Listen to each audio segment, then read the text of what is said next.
তাহলে আমি যদি কোনো ইসলামী দল করি সমস্যা আছে? আমি ইসলামী দল করব, আমার চাকরি চলে যাক, আমার চাকরি চলে যায়, কিন্তু আগামী জমা থেকে ইনশাল্লাহ আমি আর এই মসজিদে আসবো না, ইনশাল্লাহ জমার খুতবায় আমি দিব না। আজকে আমি বিদায় নিচ্ছি। কারণ আপনি যদি যারা ইসলামী দল করে তাদের যদি গন্ধ খুঁজেন, তাহলে তো চাকরি করা সম্ভব নয়। কারণ আপনার মসজিদের খতিবের দায়িত্বের চাইতে আমার ইমানের দাম অনেক বেশি। আমি এই দেশে জীবনে আমি গত 24 বছর জমার খুতবা দেই, ছাত্র জীবন থেকে খুতবা দেই।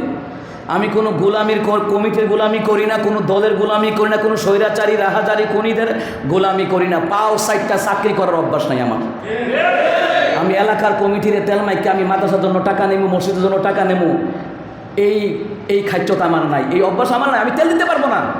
আমার কথা হচ্ছে মিম্বরের হক হলো কোরআনে আল্লাহ যা বলেছেন তাহা বলবো, হাদিসে রসুল যা বলেছেন তাহা বলবো। এতে চাকরি যাক আর থাক এটা আমার দেখার ভিতরে আমার ইমান হচ্ছে সবচেয়ে বড় মূল্যবান। যে আমি ইমামতি করে বাঁচতে হবে, আমার ইমামতি করে বাঁচতে হবে, আমার যোগ্যতা থাকলে এর চেয়ে ভালো জায়গা আল্লাহ তাআলা আমাকে মিলিয়ে দিতে পারে। মনে রাখবেন,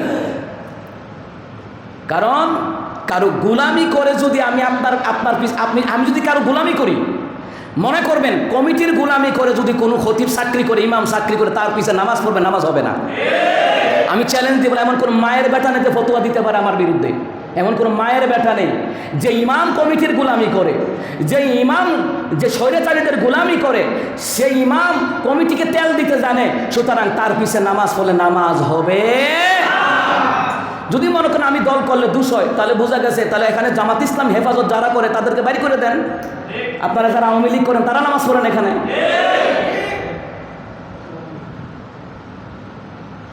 তাহলে আমার মূল কথাই হইল কি, এটা কোনো দলের মসজিদ না। মসজিদ কার? সমস্ত আমরা দুনিয়াতে দল নিয়ে দ্বিধা করি, দ্বন্দ্ব করি, দুনিয়াতে দল নিয়ে। কিন্তু আমার ভাইয়েরা, এই পৃথিবীতে যত কবরস্থান আছে, আওয়ামী লীগের কবর আলাদা, বিএনপির কবর আলাদা, জামাত ইসলামের কবর আলাদা। তো কবর তো গিয়ে হুতলেন এক হই, তো ওখানে থাকেন কেন? আলাদা কবর বানান। যেখানে আপনার দলের তারা শুয়ে রয়েছে ওখানে কি আপনি হুতেন? ওখানে তো জামাত ইসলামের লোক শুয়ে রয়েছে, হেফাজতের লোক শুয়ে রয়েছে, জাতীয় পার্টির লোক শুয়ে রয়েছে, বিএনপির লোক, ওখানে হুতবেন কেমনি গিয়া? আপনার জানাজায় যায়, বিএনপি মরলে আওয়ামী লীগের তারা জানাজা যায়, আওয়ামী লীগের তারা কেউ মরলে বিএনপির লোক অনেকে আত্মীয়তার কারণে যায়নি। তো ওখানে আলাদা করেন কেন? যে আমাদের দলের নেতারা নামাজ পড়বে, তোরা কেউ জানাজার নামাজ পড়িস না। ওখানে গুতাগুতি নাই, ওখানে কোনো কিলাকিলি নাই। বলেন আছে নাই। গোলামি করতে হবে একমাত্র আল্লাহ। কোনো রাজা বাদশার গোলামি নাই, কোনো এমপি মন্ত্রীর গোলামি নাই, কোনো কমিটির গোলামি নাই। গোলামি আল্লাহর করতে পারলে জীবন সাকসেস, দুনিয়া ও আখিরাতে। রিজিকের মালিক আল্লাহ তাআলা। আমার চাকরি আমার রিজিক না, আমার যতদিন আছে ততদিন রিজিক, চাকরি করেছি, রিজিক নাই থাকবো না, তবুও কারো 5-8টা গোলামি করে চাকরি করতে রাজি নাই। আমার জীবনে কারো গোলামি করি নাই। কমিটিতে তেল দেওয়া এই অভ্যাস নাই, জালিম নেতার তেল দেওয়া এই অভ্যাস নাই আমার। সুতরাং আমার ইমান সবচেয়ে বড় দামি, আমার ইমান সবচেয়ে বড় দামি। আমি দল করব, চাকরি থাক যায়। আরে কত আওয়ামী লীগের নেতারা আমার করে দিয়ে মাহফিল করে। এই যে আজকে যেখানে যাচ্ছি, বিশাল বড় তাফসীর মাহফিল সাতক্ষীরাতে। সুতরাং ইসলামী দলের গন্ধ না, আসলে মূল কথা হচ্ছে হক কথা সহ্য হয় না। আসলে দল জামাত হেফাজত আসলে এই কথা না, কথা হচ্ছে হক কথা কোনো সহ্য হয় না। মুনাফিকদের চুলকানে আজীবন থাকবে। আর 2-4টা মুনাফিক না থাকলে তো হক কথা না করলে চিনা যায় না। মুনাফিক ভালো কারা খারাপ এটা ভালো মন্দ চিনা যায় না। সুতরাং আপনাদের সাথে মোটামুটি 7 বছর খতিবের দায়িত্ব পালন করেছি, আলহামদুলিল্লাহ। সুতরাং আগামী জমা থেকে আর আমি আসবো না। আপনাদের চলার ক্ষেত্রে আপনাদেরকে ভালোবেসে চাকরি করছি, দোয়া করছি। কিন্তু এই দেশের ইমাম খতিবরা যেইভাবে মুসল্লি কমিটিদের জন্য যেভাবে খাস কইরা দোয়া করে, ওরা খাস কইরা আলেমদেরকে, মুয়াজ্জিনদেরকে, খতিবদেরকে ভালোবাসে না। এটা মনে রাখবেন, এরা মন থেকে ভালোবাসে না। মন থেকে ভালোবাসলে কোনো ইমাম খতিবের পিছনে সমালোচনা করত না, বাপের বেটা তাকে সামনে এসে কথা বলতো। এখন আপনাদের সুন্নি হুজুর দরকার, সুন্নি হুজুর রাখেন, কোনো সমস্যা নেই। আমার চেয়ে ভালো হুজুর রাখেন, কোনো সমস্যা নেই। আলহামদুলিল্লাহ, আমার যে যোগ্যতা, এর চেয়ে ভালো ভালো চাকরি এসেছিল, আমি যাই নাই। কারণ কি? আপনাদেরকে ভালোবেসে। আপনাদেরকে কয় টাকা বেতন দেন? কয় টাকা বেতন দেন আমাকে? সুতরাং আপনাদেরকে ভালোবেসে আমি চাকরি করেছি, বেতনের জন্য না। এর চেয়ে ভালো ভালো চাকরির অফার আসছে, আমি যাই নাই। কেন? ভালোবাসি হৃদয় দিয়ে, এই জন্য এখনও ভালোবাসি। গেলে কাছে ঘৃণা করবো তা না, এখনও ভালোবাসি। সুতরাং আমাকে বিদায় দিবেন, আমি দোয়া করি, আপনারা আমার জন্য দোয়া করবেন। আল্লাহ তাআলা আপনাদেরকে সুস্থ রাখুক, নিরাপদে রাখুক, আল্লাহ তাআলা আপনাদেরকে ভালো রাখুক। সবাই বলে আমিন। দোয়া করবো, দোয়া বাদ যাবেন ইনশাআল্লাহ। যে মহান মনিব এই পবিত্র জুমার দিনে যে আল্লাহ সুবহানাহু ওয়া তাআলা আমাদেরকে একত্রিত করেছেন, সেই মহান মনিবের দরবারে সবাই পড়ছি আলহামদুলিল্লাহ। সম্মানিত মহতারাম হাজিরিন, আজকের আলোচনা ঈমান ভঙ্গের কারণ। আমরা যতই আমল করি, যতই রোজা রাখি, তাহাজ্জুদ পড়ি, ইশরাক পড়ি, কিন্তু আমাদের এমন কতগুলো আকীদা আছে যেগুলি থাকলে পরে ঈমান ভেঙে যায়, ঈমান ভেঙে যায়। আপনি একটা বিল্ডিং করলেন 5 তলা, ইঞ্জিনিয়ার আসলো, রাজুকের প্ল্যান পাস করাতে হয় না? এখন আসিয়া দেখলো রাজুকের প্ল্যান পাস করানো হয় নাই, ফাউন্ডেশনও দেওয়া হয় নাই। এখন ইঞ্জিনিয়ার এসে বললো, ঠিক আছে 10 তলা 20 তলা করছেন, সমস্যা নাই, এটা ভাঙা ফেলতে হবে। তখন আপনার কতটুকু কষ্ট লাগবে যে সারা জীবন করলাম কি? তা আপনি জীবনে যা কিছু করেন, যদি যেই আকীদাগুলি থাকলে পরে আপনার ঈমানই ভেঙে যায়, তো 50 বছরের আমল দিয়ে কি জান্নাতে যাওয়া যাবে? 500 বছরের আমল দিয়ে কি জান্নাতে যাওয়া যাবে? আমরা আজকে সেই বিষয়গুলি জানবো, পরে ইনশাআল্লাহ। এটি হচ্ছে ইলমের আলোচনা, কোরআন সুন্নাহর আলোচনা। এখানে বাপ দাদার আলোচনা না, কোরআন সুন্নাহর আলোচনা। এবং কোরআন সুন্নাহর আলোচনা যেখানে ইলমে দ্বীনের আলোচনা হয়, কোরআন সুন্নাহের আলোচনা হয়, মানুষের ঈমান আমলের উপকারী আলোচনা হয়, সারা রাত নফল নামাজ পড়লে যেই সওয়াব, ওই সওয়াব আল্লাহ তার আমল নামায় দিয়ে দেয়। সম্মানিত মুহতারাম হাজিরিন, 1 নাম্বার ঈমান ভেঙে যাওয়ার প্রথম কারণ হলো আশ-শিরকু ফি ইবাদাতিল্লাহ। যারা আল্লাহর ইবাদতে অন্য কাউকে অংশীদার মনে করে, যারা আল্লাহর সাথে অন্য কাউকে শরীক করে, তার ঈমান ভেঙে যায়। কথা কার? আল্লাহ তাআলা বলেন শুধু ঈমান ভেঙে যায়। ঈমান ভেঙে যাওয়ার কারণে কি হয়? ইন্নাহু মান ইউশরিক বিল্লাহি ফাকাদ হারামাল্লাহু আলাইহিল জান্নাহ। যেই ব্যক্তি আল্লাহর ইবাদতে অন্য কাউকে শিরিক করে, শরীক করে, আল্লাহর সাথে অংশীদার স্থাপন করে, আল্লাহ সুবহানাহু ওয়া তাআলা তার উপরে জান্নাত হারাম করে দেয়। জান্নাত যদি হারাম দেয়, তাহলে নিশ্চিত জেনে রাখেন তার কপালে জাহান্নামের ঠিকানা। ঠিক কিনা? তা আল্লাহর সাথে শিরিক করা যাবে না। কারণ কি? আল্লাহ সুবহানাহু ওয়া তাআলা বলছেন, আল্লাযীনা আমানু ওয়া লাম ইয়ালবিসু ঈমানাহুম বিযুলমিন উলাইকা লাহুমুল আমনু ওয়া হুম মুহতাদুন।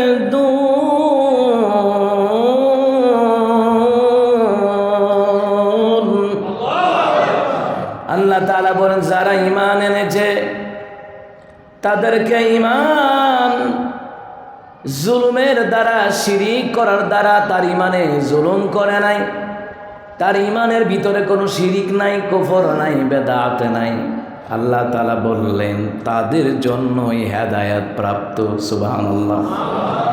একমাত্র তারাই হেদায়েতের পথে আছে যারা শিরিক করে না, কুফর করে না, বেদাত করে না।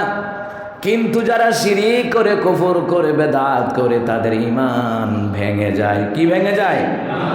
ঈমান ভেঙে যায়।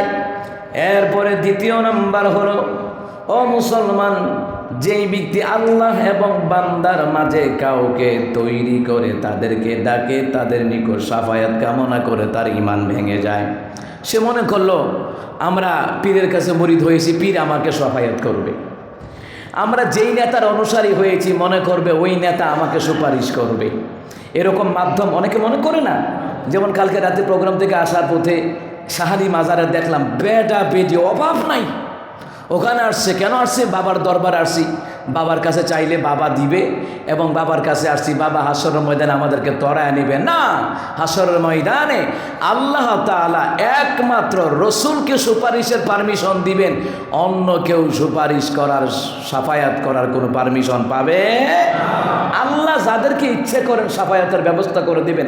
এখন যারা ভণ্ডামি করে তাদেরকে কি আল্লাহ তাআলা সাফায়াতের পারমিশন দিবেন? না, দিবেন না।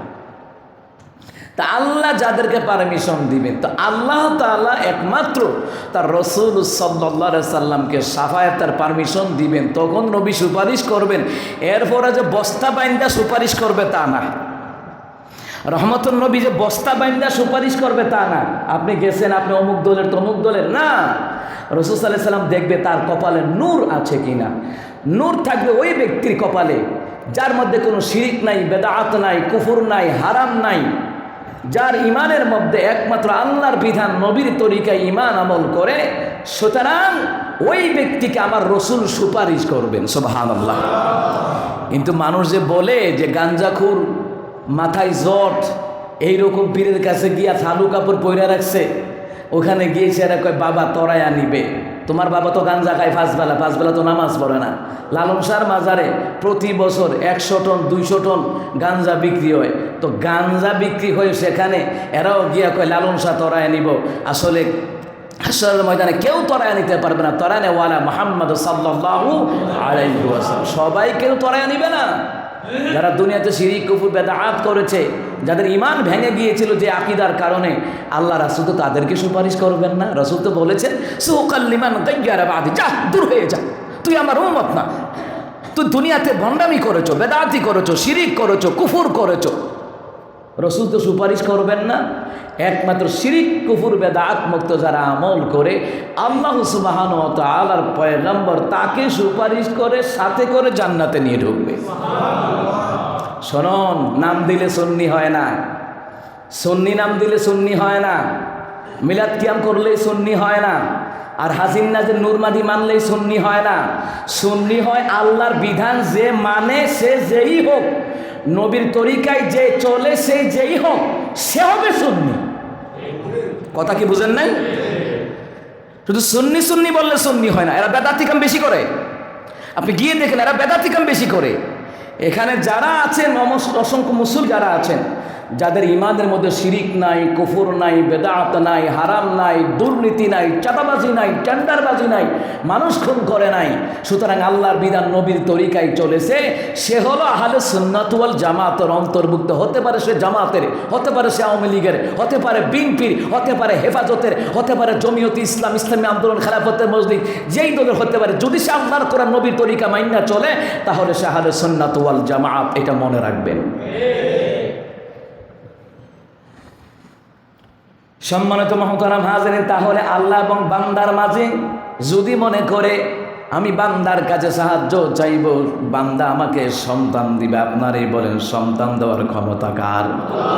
সন্তান দেওয়ার যদি ক্ষমতা আল্লাহ তাআলা হয়, তাহলে দুনিয়া যাদের কাছে সন্তান চাইতে যায়, ভাগ্য পরিবর্তনের কাছে যায়, এই নিয়ত যাদের আছে তার ঈমান ভেঙে যায়। কি হয়ে যায়? ঈমান ভেঙে যায়। 3 নাম্বার, যদি কোনো মুসলিম ব্যক্তি মুশরিকদেরকে কাফের মনে না করে, যদি আপনি মনে করেন কাফের হয়েছে, কি হয়েছে, কথা তো ভালোই, আপনার ঈমান চলে যাবে।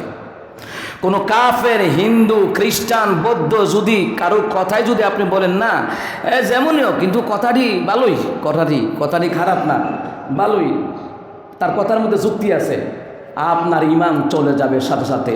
সুতরাং যেই কথাগুলি আপনাকে বিশ্বাস করতে হবে, মানতে হবে, এটা হলো আল্লাহর কোরআনের কথা, রাসূলুল্লাহর হাদিসের কথা ছাড়া অন্য কারো কথা আপনি পছন্দ করতে পারবেন না।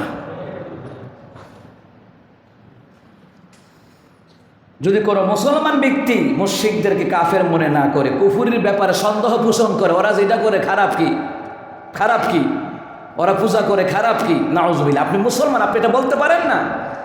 কাফেরদের কর্মকাণ্ড যাদের কাছে পছন্দ লাগে, তার ঈমান চলে যায়। 3 নাম্বার, তাহলে ঈমান ভঙ্গের কারণ 10টা, 10টার মধ্যে গেল কয়টা? 3টা। 4 নাম্বার, কোন মুসলমান যদি নবী আলাইহিস সালামের দেখানো পথ ব্যতীত অন্য কোনো নেতার মাধ্যমে জান্নাতে যাওয়ার পথ খুঁজে, তার ঈমান চলে যায়। কারণ তার কথা হয়েছে তার নবীর কথা মজা লাগে না, রহমত নবীর কথা তার কাছে ভাল লাগে না, আল্লাহর কথা ভাল লাগে না, নেতার কথা ভাল লাগে, নেতারা কইলে গায়ে লাগে, কিন্তু আল্লাহ রাসূলের গালি দেয় তার গায়ে লাগে না। এমন মুনাফিক আছে না নাই?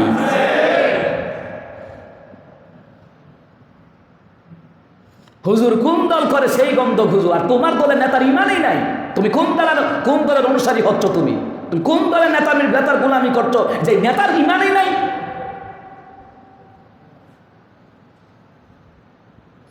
তাহলে নবী আলাইহিস সালামের পদ্ধতি, আল্লাহ এবং তার রাসূল সাল্লাল্লাহু আলাইহি সাল্লামের বিধান অনুযায়ী, আল্লাহর কোরআন নবীর তরিকায় দেশ পরিচালনা করা, রাষ্ট্র পরিচালনা করা, সমাজ পরিচালনা করা ফরজ করে দিয়েছেন কে? আল্লাহ। এখন এই কথা বললে আপনি দলীয় গন্ধ খুঁজবেন।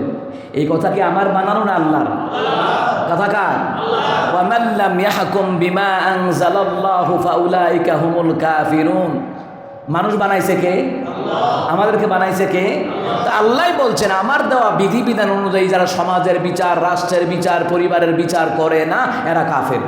কথা কি আমি বানাই আনছি? কথা কার? আপনার কাছে যদি ভালো না লাগে তবু আপনাকে মানতে হবে, যদি মনে করেন আপনাকে ইমানদার হয়ে মরতে হবে। যে কোরআন হাদিসে যেটা বলা হয়েছে এটাই কি ঠিক। এবার হচ্ছে পঞ্চম নাম্বার, যে আকীদা পোষণ করলে ঈমান চলে যায়। যদি কোনো মুসলমান আল্লাহ নবী সাল্লাল্লাহু আলাইহি ওয়াসাল্লামের আনিত বিধানের কোনো অংশকে অপছন্দ করে, রসুল বলেছেন চুরি করে হাত কেটে দাও, এটা আল্লাহরও কথা, রসুল সাল্লাল্লাহু আলাইহি সাল্লামেরও কথা। যদি কেউ মনে করে না এটা আমি মানতে পারলাম না, এত চুরের যদি হাত কেটে দেওয়া হয় তো দেশের মধ্যে যেই হারে চুরি হইতো হগুল যদি হাত কাটা, যাক হাত কাটা সবার, যাক না হাত কাটা সবার, কিন্তু মনে রাখবেন একটা চোরের যদি হাত কেটে দেওয়া হয় তাহলে পৃথিবীর জমিনে, বেশি না বাংলাদেশেই ধরি, যদি বাইতুল মোকাররমে একটা চোরের হাত কেটে দেওয়া হয়, বাকি সুর দেশে যত আছে মিডিয়ার মাধ্যমে খবর পাবে না? তখন তো এরা কেবল সর্বনাশ, আর তো চুরি করা যাবে না। সবাইকে মারার দরকার নেই, একটা চোরের বিচার করেন, বাকি চোর সব সোজা। দোকান থেকে চুরি হবে তো দূরের কথা, ব্যাংক থেকে টাকা লুটপাট হবে তো দূরের কথা, দোকান থেকে একটা চকলেট চুরি করারও চিন্তা করবে না। কথা কণ্ঠে কিনা? তাহলে পঞ্চম নাম্বার, আল্লাহ এবং তার রাসূল সাল্লাল্লাহু আলাইহি সাল্লামের বিধিবিধানের উপরে কারো যদি সন্দেহ পোষণ থাকে, অপছন্দ লাগে, আরে না এত কথা মাইনা ফারা যেত না, ঈমান শেষ। ঈমান কি? পঞ্চম নাম্বার, ঈমান কি? শেষ। যদি রাসূল সাল্লাল্লাহু আলাইহি সাল্লামের কোনো কথা আপনি মানতে পারেন না, এটা আপনার ব্যর্থতা, এটা আপনার ঈমানের দুর্বলতা। যদি আপনি বলেন যে আরে এত কথা মাইনা ফারা, হুজুররা কত কথা কইব, আচ্ছা আপনারই বলেন এটা কি হুজুরদের কথা না আল্লাহর কথা? এটা হুজুরদের কথা না আমার নবীর কথা? তা আল্লাহ নবীর কথা যদি আপনি বিশ্বাস করে না চলতে পারেন তো আপনি 500 বছরের নামাজ দিয়া কেমনে বেহেশত যাবেন আমারে বুঝান? আপনি 1000 বছর ইবাদত দিয়ে কেমনে বেহেশত যাবেন? সুতরাং আমরা মুসলমান, আল্লাহ তাআলা আমাদেরকে দুনিয়াতে পাঠিয়েছেন, আল্লাহ রাসূলের তরিকা, আল্লাহ রাসূলের বিধানকে আমাদেরকে কি করা লাগবে? পছন্দ করতে হবে। কি করতে হবে? পছন্দ করতে হবে। সুতরাং তো ইসলাম থেকে খারিজ হয়ে যাবে যদি অপছন্দ করে। 6 নম্বর, যদি কোনো মুসলমান মুহাম্মদ সাল্লাল্লাহু আলাইহি ওয়াসাল্লামের ব্যাপারে ঠাট্টা বিদ্রুপ করে, তাসলিমা নাসরিনের মতো নষ্টা মহিলা আসেনি? অসংখ্য শিক্ষিত মানুষ আছে যাদের মধ্যে ইসলাম নাই, কোরআন হাদিসের জ্ঞান নাই। আপনারা খুঁজে দেখবেন এদের মধ্যেও নাস্তিক আছে না নাই? কি কয় জানেননি? কি কয়? কারে হয় মুহাম্মদ সাল্লাল্লাহু আলাইহি ওয়াসাল্লাম নামাজ পড়ছে, আল্লাহ নামাজের বিধান দিয়েছে, নামাজ দূর পয়রা লাভ কি, আগে পড়ছে ওইটিরই খবর নাই, এখন আবার নতুন করে নামাজ, আগে পড়ছে ওই বুঝার খবর নাই, তার ঈমান শেষ। তার ঈমান কি? ঈমানই নাই। মানুষ সমাজে হাসতে হাসতে এমন কথা বলে তার ঈমান চলে যায়, আর মানুষ হাসতে হাসতে এমন কথা বলে আমার মাওলা খুশি হয়ে যায়। সুবহানাল্লাহ। আপনি হাসতে হাসতে একজনকে বলেন ভাই চলো না নামাজটা পড়ি, আমার আল্লাহ খুশি হয়ে যায়। সুবহানাল্লাহ বলতেন না? আর যদি হাসতে হাসতে দুস্থ সিগারেটটা দেখছা, সারাদিন একটা টানও দিছি না, কথা কন না কেন? সওয়াব না গুনাহ? সারা বাংলাদেশে দৈনিক 550 কোটি টাকার বিড়ি বিক্রি হয়। খায় কারা? মুসলমান। খায় কে? নামাজ ছাড়তে রাজি, বিড়ি খানা ছাড়তে রাজি না। আসতে কইলেন কেন?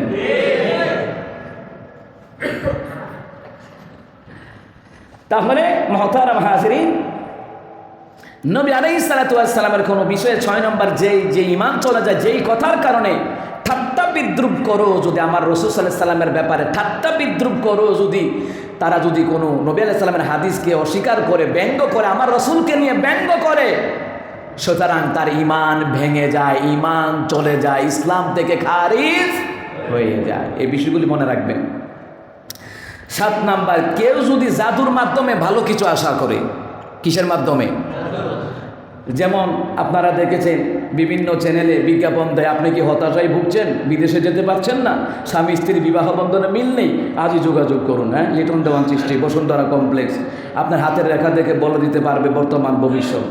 মানে এই যে আকীদা নিয়ে, এই আকীদা পোষণ করে যারা কবিরাজের কাছে যায়, ভাগ্য বদলাইয়া দিবে, বিবাহ বন্ধন একবারে মিলাইয়া দিবে, একবারে ফিরিতে লাগাই দিবে, আল্লাহ রাসূল সাল্লাল্লাহু আলাইহি সাল্লাম বলেছে তার ঈমান চলে যায়।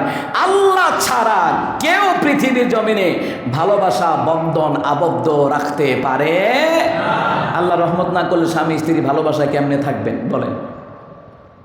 সুতরাং যারা তাবিজ তোমার মাধ্যমে, যারা কুফুরির মাধ্যমে, যারা বন্ড কবিরাজের কাছে যায় এই আশায় আমার ভাগ্য বদলাবে, আমার সন্তান হবে, বারবার মেয়ে হয়, দেখি একটা ছেলে সন্তানের জন্য যায়, এই আকীদায় যারা পোষণ করে, তার হাদিস শরীফের মধ্যে আছে তার ঈমান চলে যায়। কি চলে যায়?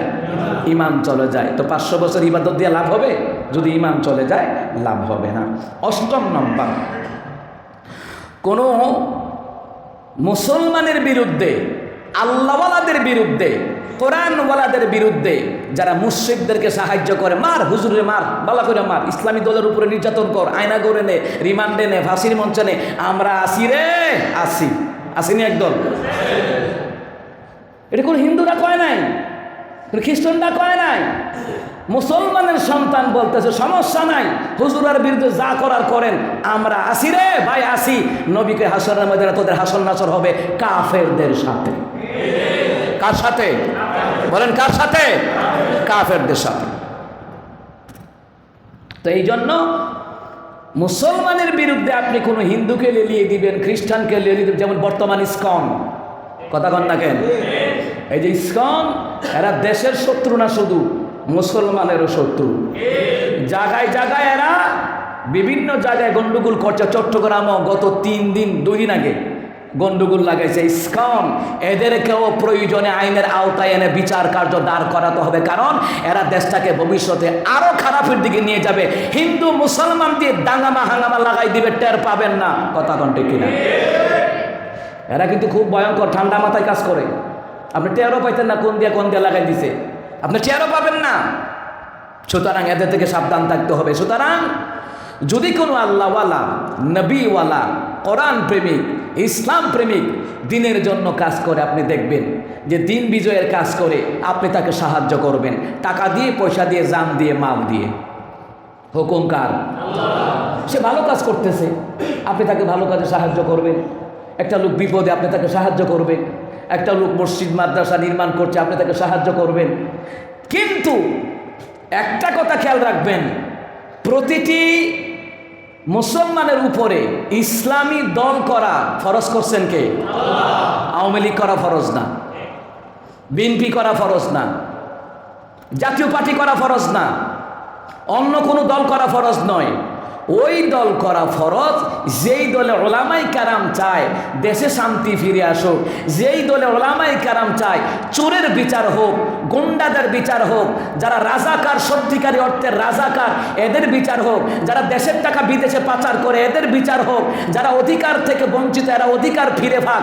এরকম ইসলামী দলগুলি যারা, যে কোনো ইসলামী দল হতে পারে, মনে করেন তারা দ্বীনের দাওয়াত দেয়, কোরআনের দাওয়াত দেয়, ইসলামের দাওয়াত দেয়, নবী কয় তাদেরকে সাহায্য করো। সুবহানাল্লাহ।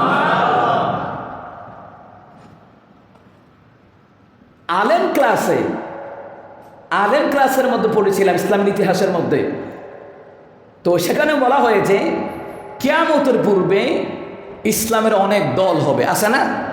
আপনি দেখবেন যে হেফাজতের অনেক দল, ইসলামী আন্দোলনের অনেক দল, আছে না? শাখা প্রশাখা, কিন্তু কেউ কারো বিরোধী না, কেউ কারো কি বিরোধী না। ওয়ার্ড ভাগ করা আছে, ইউনিয়ন ভাগ করা আছে, উপজেলা ভাগ করা আছে, জেলা ভাগ করা আছে, আসেনি? আপনি যাবেন এরকম ইসলামী দলের অনেক গ্রুপ আছে না? আচ্ছা বলেন, ইসলামী দলের গ্রুপ তারা কি টেন্ডারবাজি করে, মানুষ হত্যা করে, কথা কয় না, বিদেশে টাকা পাচার করে? তাদের কাজ কি? তারা চায় দেশে ইসলাম প্রচার হোক। আপনি মুসলমান একটা কথা মনে রাখবেন, এই দেশে ইসলাম কায়েম হোক বা না হোক, আপনি মুসলমান হিসাবে চেষ্টা করতে হবে। হুকুম কার? আপনি মুসলমান হিসাবে চেষ্টা করতে হবে এই দেশে ইসলাম কায়েম হোক। আমি চাই কায়েম হোক বা না হোক, কিন্তু কোনো একদিন রাসূল সাল্লাল্লাহু আলাইহি ওয়াসাল্লাম বলেছেন এই গোটা বিশ্ব মুসলমানদের হাতে আসবে। সুবহানাল্লাহ বলবেন না? তাহলে সেখানে আমরা পড়েছিলাম যে যদি ইসলামের অনেকগুলি দল বের হয় তখন তোমরা কি করবা।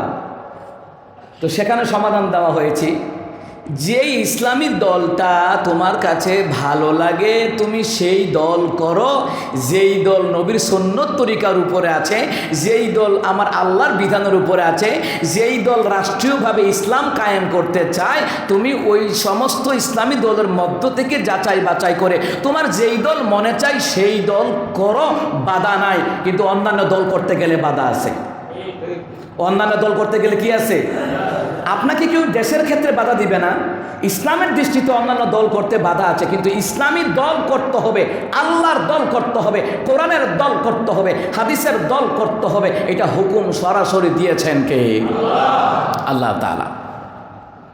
আপনি যেই কোনো ইসলামী দল মনে করেন যাদের দ্বারা যদি ইসলাম ক্ষমতায় যায় আমরা তাদেরকে ভোট দিব, সমস্যা কি? আমরা মুসলমান, আমরা কোনো জালিমকে ভোট দিতে পারি না। যে কোনো দল হোক, যদি আমার দলের নেতাও হয় আর যদি সে স্বৈরাচারিতে লিপ্ত হয়, দুর্নীতিতে লিপ্ত হয়, আমি ওই নেতা মানি না। আমি ওই নেতা মানি যে নবীর আদর্শ মানি। কথা কন্টে কি না? আপনি আমার দল করেন আমি বলি না, অমুকের দল করেন বলি না, কিন্তু ইসলামী দলের অনুসরণে আপনাকে থাকতে হবে। ইসলামী দলের অনুসরণে আপনাকে থাকতেই হবে। আপনি মুসলমান। আমি কি আব্দুল কাইয়ুম নিয়ে আমি কি দল করি না? আমি ইসলামী দল করি। আপনি জামাত ইসলাম বলেন আর হেফাজত ইসলাম বলেন, যেই দল ডাক দেয় ইসলামের জন্য সেই দলে আমি যাই। ভাস্কর্য বিরোধী আন্দোলন গিয়েছি, তো 16 বছর তো ভাস্কর্যটা তো রাখা হয়েছে। তো ইসলাম যখন দেশ যখন স্বাধীন হইল, মূর্তি কি আছে? ভাঙা হয়েছে তো। সুতরাং এটা ভাঙার জিনিস, এটা গড়ার জিনিস না, এটা ভাঙার জিনিস। কাবা করে 360টা মূর্তি ছিল, মক্কা বিজয়ের পরে রসুল নিজ হাতে ভেঙেছেন। সুতরাং মূর্তি পূজা ইসলাম সমর্থন। আপনি দেশ চালান, আপনি কোরআন হাদিস মতে দেশ চালান, বাধা নাই। আমি তো প্রায় জমাই বলি, আপনি বিএনপি হন, আপনি দলের এমপি হন, মন্ত্রী হন, চেয়ারম্যান হন, মিনিস্টার হন, বাধা নাই। কিন্তু আপনাকে এমন আদর্শের নেতৃত্ব দিতে হবে ওমরের মতন, আবু বকরের মতন, খালিদ বিন ওয়ালিদের মতন, রাসূলুল্লাহর আদর্শের মতন নেতৃত্ব দিতে হবে। ইসলামী দলগুলো কি কাউকে কি চোর বানায়? না বলেন, সত্যি কথা বলেন, চোর বানায়, রাজাকার বানায়, জঙ্গি বানায়? ইসলামী দলের মাপকাঠি কি দেখেন, আমাদেরকে কি বলে ইসলামী দলের তারা? যখন আমরা বিভিন্ন সম্মেলনে যাই তখন আমাদেরকে কি বলে? নাম্বার 1, সপ্তাহে 2 দিন রোজা রাখতে হবে। এটা নবীর সুন্নত, রোজা রাখতে হবে। হ্যাঁ, রাখা লাগে। নাম্বার 2, প্রথমত হচ্ছে রুলস, দৈনিক কোরআন পড়তে হবে অর্থ সহকারে। শুধু আমি আব্দুল কাইয়ুম মিয়াজি না, সকলের উপরে ফরজ কোরআনের জ্ঞান অর্জন করা। সবাই কোরআনের জ্ঞান অর্জন করে আপনার সন্তানকে বলবেন, আপনার মাকে বলবেন, আপনার ভাইকে বলবেন, আপনার স্ত্রীকে বলবেন, দেখো আল্লাহ কোরআনে কি বলছে, দেখো আমার নবী হাদিসে কি বলছে। দাওয়াতি কাজ করা সকলের উপরে ফরজ, করতে হবে দাওয়াতি কাজ। আপনি যেটা জানেন, একটা হাদিস জানেন, আপনার বিবিকে বলবেন, আপনার ছেলেকে বলবেন, আপনার মেয়েকে বলবেন। আচ্ছা, এখানে আমি সিরিয়াল বলি। 1 নাম্বার, আমাদের ইসলামী দলের নেতারা কি বলে? 1 নাম্বার, দৈনিক কোরআন অধ্যয়ন করতে হবে ফজরের নামাজের পর, কোরআন অধ্যয়ন করতে হবে। 2 নাম্বার, 4টা 5টা 10টা হাদিস তোমাকে গবেষণা করতেই হবে। খেয়াল করছেন? 5ম নাম্বার, অনেকগুলো শর্ত আছে। 5ম নাম্বার, তোমাকে সাহিত্য পড়তে হবে, ইসলামিক সাহিত্য। ইসলামিক সাহিত্য পড়তে হবে দৈনিক 10 পৃষ্ঠা, মাসে 300 পৃষ্ঠা, মাসবি 1 পৃষ্ঠা কম হইলে বাদ। 5 ওয়াক্ত নামাজ জামাতে পড়তে হবে। আপনি মাসে যদি আপনি 140 ওয়াক্ত নামাজ হয় কিংবা 140 ওয়াক্ত থেকে জামাতে নামাজ যদি কয় ওয়াক্ত কম হয়, আপনি রুকুন হতে পারবেন না বাপ, আপনি দলের নেতা হতে পারবেন না বাপ। তাহলে এই কাজগুলি যারা করায়, এই কাজগুলি যারা করে এবং করায়, এটা কি ভালো কাজ না খারাপ কাজ? বলেন, ভালো কাজ না খারাপ কাজ? যত দল পৃথিবীতে এসেছে ইসলামী দল ছাড়া, বাকি দলের লোকদেরকে এই কথা বলছে, একটা প্রমাণ দেখাইতে পারবেন? পারবেন না। এরপরে সপ্তাহে 2 দিন পারিবারিক বৈঠক, বউরে ছেলেরে বিবিরে সময় দেওয়া, কয়জন সময় দেন বলেন? রুলস হলো নবীর তরিকায় সপ্তাহে 2 দিন পারিবারিক বৈঠক হতেই হবে। পারিবারিক বৈঠক করলে কি হয় জানেন? আপনি দেখছেন কোনো আলেমের বউ বাইজ্ঞা গেছে গা, কথা কয় না, গন্ডগোল হয়েছে, মারামারি কুবাকুবি হয়েছে, বলতে পারবেন? কারণ কি? আমরা পারিবারিক বৈঠক করি, এর দ্বারা স্বামী স্ত্রীর প্রতি ভালোবাসা গভীর হয়, জীবন যাইব, স্বামীর সঙ্গ ত্যাগ করবে না। এরকম অসংখ্য প্রমাণ আছে। তো পারিবারিক বৈঠকে বিবির সময় দিবেন, ছেলে মেয়ে নিয়ে বসবেন। আল্লাহ কোরআনে কি বলছে? আরে আম্মাদান খাদিজার জিন্দিগি আছে, আম্মাদান ফাতেমার জিন্দিগি আছে, কয়েকটা পৃষ্ঠা করে পয়রা পরে শোনান না বিবিরে। এই বসো, আজকে মহিলাদের ওয়াজ হইব, বিবিরে শোনান। 1 দিন 2 দিন 3 দিন সপ্তাহ 2 দিন এইভাবে করে করে অভ্যাস করেন, আপনার বিবির অন্তরে আল্লাহ তাআলা আপনার প্রতি ভালোবাসা গভীর করে দিবে। এগুলি পড়ান না, আমরা এগুলি করি, আলহামদুলিল্লাহ। এই জন্য ঘর শান্তি চলে, গ্যাঞ্জাম নাই। প্রোগ্রামে গিয়ে টেনশন করন লাগে না। আর নেতা সাহেব প্রোগ্রামে গিয়ে টেনশন করে, হিয়ান্দা বউ লাগিয়া রয়েছে, ফুতরে বলে ঈদের শপিংয়ে টেহা দিতে হইব, বউরে বলে বিউটি পার্লারে নিয়ে যেতে হইব, মায়েরা নাকি যমুনা ফিউচার পার্কে যাওয়ার জন্য টাকা দিতে হইব, বেটার মাথা গরম। এরকম আমি অনেক নেতার অবস্থা দেখছি, আমি নিজে দেখছি। ওনারা কাছে বক্তৃতা কর, বেটা মান বাড়া না, বেটা কি এর বক্তৃতা দেব? 2012 সালের কথা। কি হয়েছে? আরে বাসায় গাঞ্জাম। তাই রে কইছিলাম বাসার থাকতো, তাই বলে গেছে গা বাইরিয়া, মার্কেটও গেছে গা, বেটার তো মেজাজ খারাপ হয়ে গেছে গা। কোনো স্বামী চায় না স্ত্রী তার অনুমতি ছাড়া বাহিরে যাক, কথা কন ঠিক কি না? কোনো স্বামী চায় না। তো মুসলমান ইমানদার যে কথাগুলি বলছিলাম, ইসলামী দলগুলি যারা চায় ইসলাম কায়েম হোক, ইসলাম কায়েম হোক বা না হোক দেশের মধ্যে, কিন্তু এই চেষ্টা সকল মুসলমানদের মধ্যে থাকার দরকার আছে না নাই? কি আপনারা চান না? আপনারা কি নবীর উম্মত না? আমি কি নবীর উম্মত না? আমরা চাই না যে ইসলামী রাষ্ট্র কায়েম হোক, দেশে হোক বা না হোক, আমরা প্রচেষ্টা চালাবো, চেষ্টা চালাবো। চেষ্টা করতে কোনো ত্রুটি নেই, চেষ্টা করতে কোনো সমস্যা আছে? সাহাবীরা চেষ্টা করছে, করতে করতে করতে করতে করতে করতে আল্লাহ সুবহানাহু ওয়া তাআলা মক্কা বিজয় তো দান করে দিয়েছে। যেই সময় সাহাবী হাতে গোনা পাওয়া যেত না কয়েকজন, মক্কা বিজয়ের সময় রাসূল 1.25 লক্ষ সাহাবী নিয়ে মদিনায়, মদিনা থেকে মক্কায় ঢুকছে। সুবহানাল্লাহ। বিজয় দিয়েছেন কে? বিজয় দিয়েছেন কে? আল্লাহ তাআলা। তাহলে 8 নাম্বার হলো, ওই কাজ করলে ঈমান চলে যায় যে কোনো মুশরিকদেরকে, জালিমদেরকে সাহায্য করে, জালিমদেরকে সাহায্য করে, জালিমদেরকে এমনভাবে কথা দিয়া, টাকা দিয়ে, পয়সা দিয়ে সাহায্য করে। ঠিক আছে যে আমরা আসি, মোল্লাগর বিরুদ্ধে যা করার কর, যারা ইসলামী রাষ্ট্র কায়েম করতে চায় তাদের বিরুদ্ধে যা করার কর। রাসূল সাল্লাল্লাহু আলাইহি ওয়াসাল্লাম বলেন তার ঈমান চলে গেছে, ঈমান নাই, তার ঈমান নাই। 9 নম্বর, যে ব্যক্তি মনে করে মুহাম্মদ সাল্লাল্লাহু আলাইহি সাল্লামের শরীয়ত ব্যতীত অন্য কোনো ধর্মে পরিচালনা করলে জান্নাত পাওয়া যাবে, সে মনে করতেছে যে আমি যদি যেই দলের নেতার অনুসরণ করছি অবশ্যই ওই নেতা পরকালে আমাকে বাঁচাইতে পারবে, ওই নেতার হাত ধরে যদি, ওই নেতার নাম নিয়ে যদি মরতে পারি তাহলে আমার কপালটা ধন্য। দেখেন না, বাপে জন্ম দিছে, মায়ে জন্ম দিছে, নেতার লগে ছবি তুল্লা কয় আমার অভিভাবক, তো জন্ম কেটা দিছে? আপনারা বুঝান আমাকে, মায় জন্ম দিছে, বাপাই জন্ম দিছে, হে নেতার লগে ছবি তুল্লা কয় আমার প্রিয় অভিভাবক। নাউজুবিল্লাহ বলতেন না? নাউজুবিল্লাহ জুড়ে বলতেন না? তার প্রিয় অভিভাবক হয় কেমনে? প্রিয় অভিভাবক হলো বাপ মা। সবচেয়ে বড় কলিজা জীবনের চাইতে, গোটা দুনিয়ার মানুষের চাইতে অভিভাবক হলো আল্লাহ এবং আল্লাহ রাসূল ছাড়া দুনিয়ার কাউকে অভিভাবক মানা যায় না। একমাত্র নিচের স্তর আছে বাপ মায়, কথা কন্টে কিনা? জন্ম দিছে মায় বাপে, হ্যাঁ আমার প্রিয় অভিভাবক।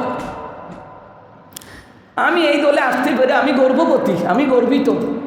খুনির দলে তুমি সাহায্য করছো, স্বৈরাচারী দলে সাহায্য করছো, তাদের পক্ষ নিয়ে কথা বলছো, সুতরাং মনে রেখো তোমার ইমানে গাফলা আছে, কথা কন না কেন?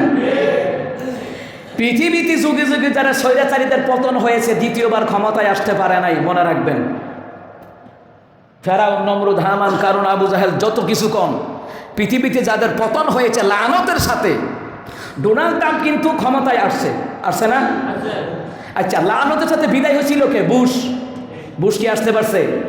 কারণ স্বৈরাচারীও মানুষে চিনে, এই পৃথিবীর মানুষ চিনে যে ডোনাল্ড ট্রাম্পের দ্বারা বিগত বছরগুলোতে বিশ্বের মধ্যে কোনো রকম যুদ্ধ লাগিয়ে দেওয়া হয় নাই। ওরা পাগলদের নির্বাচিত করবে প্রয়োজনে, কিন্তু নারীরে ক্ষমতায় নিবে না। মনে রাখবেন, নারীরে ক্ষমতায় নিবে না। কারণ কি? নারীরা ঝগড়া লাগলে সুলো ধরতে 2 মিনিটও লাগে না, পুরুষেরা তর্ক করতে কুদাকুদি করতে আধা ঘন্টা লাগে। কথা কোন ঠিক কি না? এদের জন্য নারী ক্ষমতায় করা যাবে না, নারী ক্ষমতায় যাওয়াই যাবে না, নারী ক্ষমতাকে বিশ্বাস করা যাবে না। পুরুষ লোক আসক, যদি সে আমাদের তরিকা মতে, যদি সে আমাদের বাংলাদেশের মুসলমানদের কথায় রাষ্ট্র চালায়, কোরআন এবং হাদিসের তরিকা মতে, আমরা তাদেরকে ভোট দিব। যে কোনো ইসলামী দল হোক, ভোটটা ইসলামী দলকেই দিবেন। আপনি মুসলমান, কথা কোন ঠিক কিনা?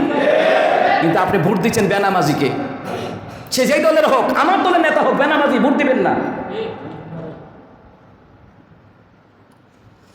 তাহলে মুসলমান ইসলামী দলের ছায়াতলে থাকলে কি হয়?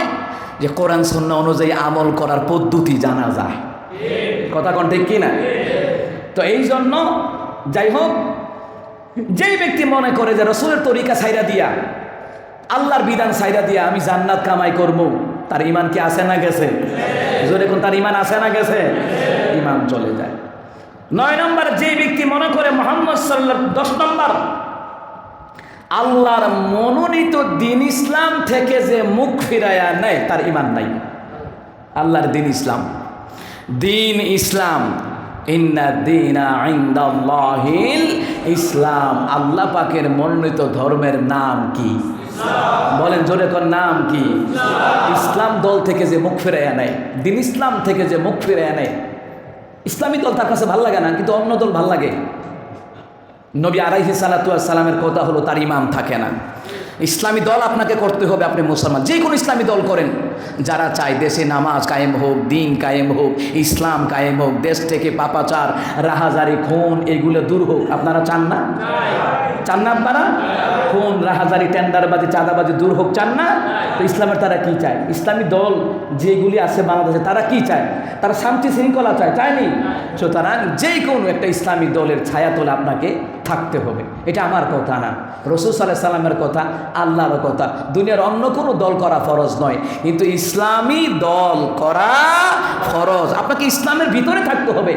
না হয় আল্লাহ কোরআনে বলতেন না, ইয়া আইয়ুহাল্লাযীনা আমানু দুখুলু ফিস সিলমি কাফা। কথা কার? আল্লাহ। ওয়ালা তাত্তাবিউ খুতুওয়াতিশ শাইতান ইন্নাহু লাকুম আদুউম মুবিন। হে ঈমানদারগণ, তোমরা পুরোপুরিভাবে ইসলামের মধ্যে ঢুকো। এখন কথা কি আমার না আল্লাহর? আল্লাহ বলছেন, হে ঈমানদারগণ, তাহলে আপনারা আল্লাহরে বিশ্বাস করেন, রসুলরে বিশ্বাস করেন, ফেরেশতারা দেখেন না বিশ্বাস করেন, কোরআন সুন্নাহ বিশ্বাস করেন। তাহলে আল্লাহ বলছেন, হে ঈমানদারগণ, তোমরা পুরোপুরিভাবে ইসলামের মধ্যে ঢুকো। কিছু মানবেন, কিছু মানবেন না, হবে না তো? পুরোপুরি মানতে হবে। তাহলে ইসলামের বিধিবিধান যারা মানে, তাহলে মনে রাখবেন, ওয়ালা তাত্তাবিউ খুতুওয়াতিশ শাইতান, তোমরা ইসলামের মধ্যে ঢুকো তো ঢুকো, পুরোপুরি ঢুকো, শয়তানের পদাঙ্ক অনুসরণ করো না। ইন্নাহু লাকুম আদুউম মুবিন, নিশ্চয়ই শয়তান তোমাদের প্রকাশ্য শত্রু। বলছেন কে? আল্লাহ। আল্লাহই বলে দিয়েছেন প্রকাশ্য শত্রু শয়তান। সুতরাং এই 10টা আকীদার কথা বললাম, 10টা বিষয়ে বললাম, এই 10টা জিনিস যদি কারো মধ্যে থাকে, তার ঈমান থাকবে না। প্রিয় মুহতারাম হাজিরিন, এই মসজিদ আপনারা করেছেন, এই মসজিদ কি কোনো দলের? কি কথা আস্তে জবাব দিচ্ছেন কেন? এই মসজিদ কি কোনো দলের? আওয়ামী লীগের, বিএনপি, জামাতের, হেফাজতের? এই মসজিদ সমস্ত দলের মুসলমানদের জন্য উন্মুক্ত নাকি? আচ্ছা, তাহলে আমি যদি কোনো ইসলামী দল করি, সমস্যা আছে? আমি ইসলামী দল করব, আমার চাকরি চলে যাক, আমার চাকরি চলে যায়, কিন্তু আগামী জমা থেকে ইনশাল্লাহ আমি আর এই মসজিদে আসবো না, ইনশাল্লাহ জমার খুতবায় আমি দিব না। আজকে আমি বিদায় নিচ্ছি। কারণ আপনি যদি, যারা ইসলামী দল করে তাদের যদি গন্ধ খুঁজেন, তাহলে তো চাকরি করা সম্ভব নয়। কারণ আপনার মসজিদের খতিবের দায়িত্বের চাইতে আমার ইমানের দাম অনেক বেশি। আমি এই দেশে জীবনে, আমি গত 24 বছর জমার খুতবা দেই, ছাত্র জীবন থেকে খুতবা দেই। আমি কোনো গোলামির কমিটির গোলামি করি না, কোনো দলের গোলামি করি না, কোনো স্বৈরাচারী রাহাজারি খুনিদের গোলামি করি না। পাও সাইডটা চাকরি করার অভ্যাস নাই আমার। আমি এলাকার কমিটির তেল মাইকে আমি মাদ্রাসার জন্য টাকা নেবো, মসজিদের জন্য টাকা নেবো, এই খাদ্যটা আমার নাই, এই অভ্যাস আমার নাই। আমি তেল দিতে পারবো না। আমার কথা হচ্ছে মিম্বরের হক হলো কোরআনে আল্লাহ যা বলেছেন তাহা বলবো, হাদিসে রসুল যা বলেছেন তাহা বলবো। এতে চাকরি যাক আর থাক এটা আমার দেখার ভিতরে আমার ইমান হচ্ছে সবচেয়ে বড় মূল্যবান, যে আমি ইমামতি করে বাঁচতে হবে, আমার ইমামতি করে বাঁচতে হবে। আমার যোগ্যতা থাকলে এর চেয়ে ভালো জায়গা আল্লাহ তাআলা আমাকে মিলিয়ে দিতে পারে। মনে রাখবেন, কারণ কারো গোলামি করে যদি আমি আমি যদি কারো গোলামি করি, মনে করবেন কমিটির গোলামি করে যদি কোনো খতিব চাকরি করে, ইমাম চাকরি করে, তার পিছনে নামাজ পড়বে, নামাজ হবে না। আমি চ্যালেঞ্জ দিব, এমন কোন মায়ের বেটা নেই যে ফতোয়া দিতে পারে আমার বিরুদ্ধে। এমন কোন মায়ের বেটা নেই যে ইমাম কমিটির গোলামি করে, যে ইমাম যে স্বৈরাচারীদের গোলামি করে, সেই ইমাম কমিটিকে তেল দিতে জানে, সুতরাং তার পিছনে নামাজ পড়লে নামাজ হবে। যদি মনে করেন আমি দল করলে দোষ হয়, তাহলে বোঝা গেছে তাহলে এখানে জামাত ইসলাম হেফাজত যারা করে তাদেরকে বাড়ি করে দেন। আপনারা যারা আওয়ামী লীগ করেন তারা নামাজ পড়েন এখানে।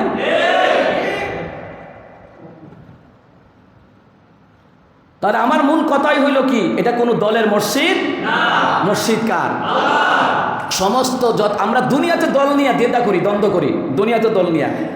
কিন্তু আমার ভাইয়েরা, এই পৃথিবীতে যত কবরস্থান আছে, আওয়ামী লীগের কবর আলাদা, বিএনপির কবর আলাদা, জামাত ইসলামের কবর আলাদা।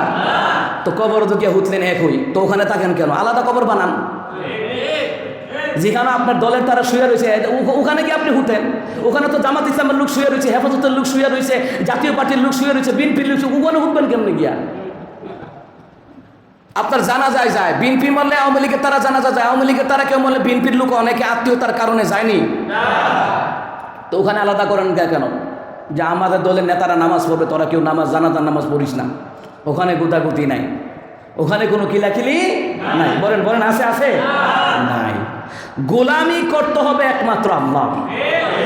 কোনো রাজা বাদশার গোলামি নাই, কোনো এমপি মন্ত্রীর গোলামি নাই, কোনো কমিটির গোলামি নাই। গোলামি আল্লাহর করতে পারলে জীবন সাকসেস, দুনিয়া ও আখিরাতে।